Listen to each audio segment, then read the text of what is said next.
ఇచ్చేయించుకోపోతే ఆయన మన కొరకు శ్రమపడి చనిపోడని మనం ఇచ్చేయించుకోకపోతే మనలో ఉన్న పాపము అలాగే నిలిచి ఉంటుంది. ఎందుకంటే మనం ఇచ్చేయించుకోలేదు కాబట్టి మనలో ఉన్న పాప భీతి అలాగే ఉంటుంది. మనం చచ్చిపోయామనుకో పరలోక రాజ్యంలోకి వెళ్ళడానికి మనం హక్కుదారులు మనం కాదు. ఎందుకంటే ఆ వస్తువు మంద కాదు. ఇచ్చేయించుకోలేదు కాబట్టి అది మంద కాదు.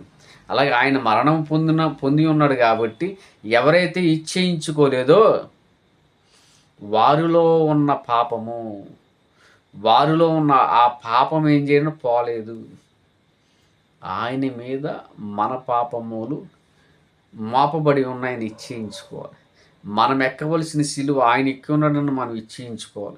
అప్పుడు మన పాప భీతి మనకు పోతుంది. ఎందుకంటే తండ్రి అనే దేవునికి కుమారుడైన యేసు క్రీస్తు ప్రభుల వారు మన పక్షాన ఆయన మరణము పొంది ఉన్నాడు.